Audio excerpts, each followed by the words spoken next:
What's up everybody, this is Master Ian Gamer. With 2023 coming to a close, it's time to start looking forward to 2024, which honestly is already shaping up to be a rather strange year for Overwatch 2. From the copious amounts of information we already have about the new content coming in 2024, to Microsoft at long last closing its acquisition of Activision Blizzard, I think it's safe to say there's going to be some interesting things to pay attention to going forward in the world of Overwatch. And first up, let's just talk about the new 2024 content. Now, this most recent BlizzCon back in November of 2023 was a strange one in and of itself when it came to Overwatch, simply because of how much they showed off about future content coming in 2024. For past BlizzCons, they would typically show off the next upcoming new hero, maybe an animated short, a new map, some other little things coming in the near future. But this past year, they went all out, showing us an entire roadmap, basically, of what we have to expect for new heroes, maps, game modes, and other content over the course of this next year. Not only did they show off Malga, who was the next new hero to be released at that point, but also information on all three heroes we'll be getting over the course of 2024. First up being the DPS hero Venture, who'll be releasing in the first third of the year, followed by the support Space Ranger in the middle of the year, and finally a unnamed, unspecified tank hero who will be coming sometime in late 2024.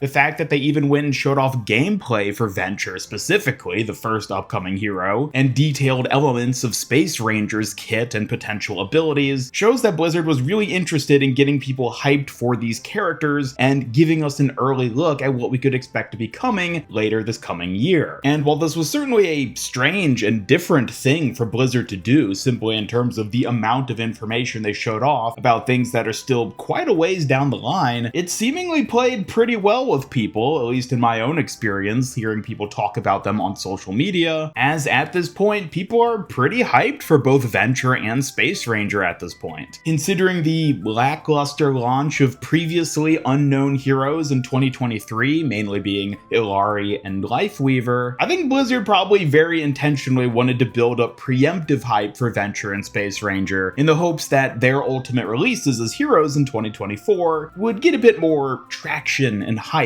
at the time of them happening. Now, it's yet to be seen how successful these hero launches will actually end up being, but for the time being, people do seem pretty hyped. Beyond just the new heroes though, Blizzard also outlined upcoming new maps coming in 2024, along with the new Clash tug-of-war-esque game mode we'll be seeing. There are details about changes to the Battle Pass system, new changes for Hero Mastery, including the new Hero Gauntlet mode, which is basically a PvE tower defense type mode, details on upcoming season Battle Pass themes, and of course the brand new competitive system, which is going to be launching in Season 9. Needless to say, there was a ton of information about Overwatch 2 in 2024 shown off this past BlizzCon, and while I do think it has certainly had a very positive impact in the short run with getting people hyped and excited about the new things coming over this coming year, I do wonder a little bit how it's going to really impact things as they get released over the course of 2024. As I mentioned, people are already very hyped for heroes like Venture and Space Ranger, but at the same time, is this hype a little preemptive?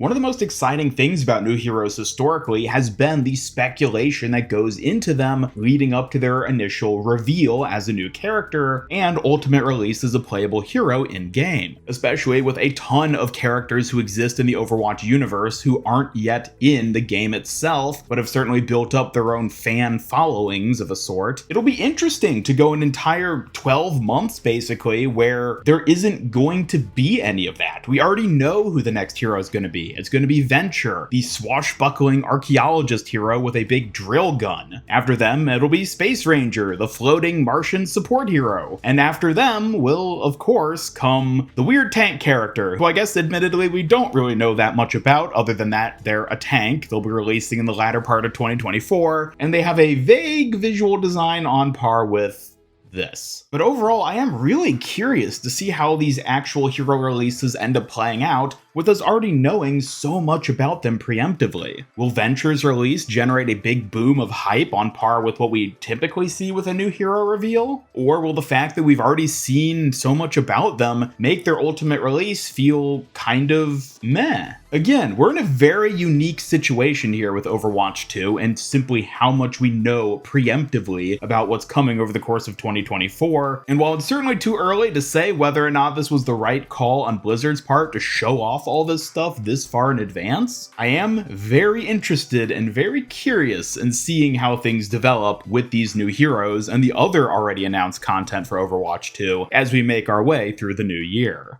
In a similar vein to this though, late in 2023, Microsoft at long last closed its acquisition deal of Activision Blizzard, thus making it where they now officially, finally own Activision Blizzard as a company. The merger has completed, they are now one and the same, which means 2024 is going to be the first year where we're really going to start seeing how this impacts Overwatch specifically, along with all of Blizzard's other IPs of course. But as an Overwatch channel, we're going to be focusing mainly on the Overwatch aspects here. And I gotta say, again, I'm really curious to see how this acquisition ends up impacting the game. The general sentiment most people seem to have is that this merger is going to be a good thing for Overwatch in the long run, that it's going to improve the monetization model and give better and more content to the game. But honestly, we don't really know that for sure. Yes, that certainly could happen and hopefully will happen, but Microsoft might have a very different idea about the Overwatch IP. They might see it as redundant compared to other franchises like Halo and Call of Duty, and as such will maybe cut from the game's development, or maybe even halt development on it entirely. Admittedly, I don't think that will happen, but it is something that technically could happen. We really don't know how Microsoft is going to end up handling the Overwatch IP, and it could be a very good thing for the game and the franchise, or it could end up being a very bad thing, or it could be something relatively neutral, and maybe the game won't even change that much following the merger. However, regardless of the direction, I do think we're going to start to see these changes implement over the course of 2024, now that that merger has finally been finalized. It's probably not going to be any abrupt or sudden change that suddenly happens one day, like, oh, suddenly out of the blue in mid-April we see a drastic change to the shop system in Overwatch. No, it's likely going to be a gradual change, whatever it ends up being, if it's even a noticeable change at the surface. But much like Blizzard showing off the 2024 roadmap back at BlizzCon, this puts Overwatch as a franchise in a very unique situation now that it's owned by Microsoft as opposed to strictly just Activision Blizzard. Will it overall be good or bad or relatively neutral?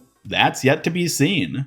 And the last major thing I'd like to touch on here in today's video when it comes to the future of Overwatch 2 in 2024 is the ultimate fate of PvE. Yes, PvE has been quite the thing over the course of Overwatch 2's life, and even well before Overwatch 2 was a thing. From it initially starting out as the entire reason there even was an Overwatch 2, to then being downsized to just a component of the sequel game, and now at this point almost feeling like a mere subset of Overwatch 2 itself, 2023 introduced the first real PvE expansion of the game with the Invasion campaign missions that released in August, and since then we've seen a couple little tidbits of PvE-esque details, such as the Trials of Sanctuary game mode for 2023's Halloween Terror event, but other than that, we've basically heard nothing about what to expect from PvE going forward. Now, I've been talking for a while at this point on this channel about how I want to do a video dedicated to the future of PvE and what we might be able to expect, and I guess maybe I'll still get around to that at some point, but for now, I do think it's worth noting that in terms of Overwatch 2 and the state of the game in 2024, I think this year is going to be the one where we finally get our proper grasp on what's really going to happen with PvE in Overwatch 2. The fact that Blizzard went super in-depth with the roadmap of new heroes and other content we could expect in 2024 back at BlizzCon, but gave barely even a peep about the existence of PvE as a part of this game, admittedly doesn't give me a very optimistic mindset about the whole thing.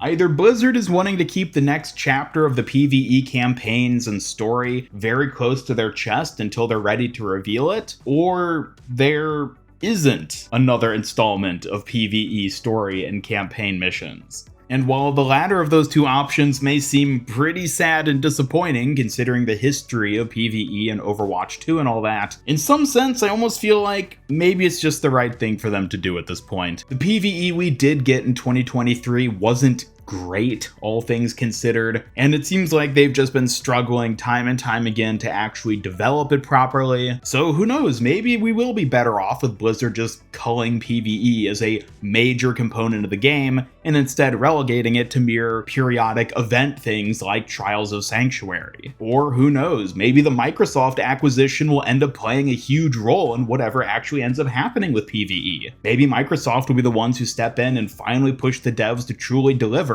a substantial PvE experience, or inversely, maybe they'll be the ones who ultimately pull the plug, seeing it as something that's just an utter waste of time in light of the PvP side of the game. Either way, I'm willing to bet that 2024 will be the year that we actually get a better grasp on the direction of PvE in Overwatch 2 and what we'll ultimately be able to expect from it going forward. Whether Invasion was just the first clumsy step into a truly exciting and long-running PvE campaign, or literally the extent of what we'll end up getting when it comes to PvE. I think this year we're gonna finally get a good idea of what's on the table for us. But on that note, thank you all so much for watching this video. Let me know your thoughts on Overwatch 2 in 2024 by dropping a comment down below. Are you excited about any of the content Blizzard has already shown off when it comes to new heroes and other content coming this year? Are you excited about seeing how the Microsoft acquisition ends up playing into everything? Or maybe you just want to know what the heck is going on with the PvE. Either way, I'd love to hear your thoughts, and as always, be sure to subscribe, hit up that bell icon, come follow me on X, and join my Discord server to hang out and never miss any future Overwatch 2 news, streams, and other content, and special thanks to my YouTube channel members who help make these videos possible. If you'd like to join them to earn some cool rewards, then just hit that join button down below, and otherwise, this is Master Ian Gamer signing off, and until next time,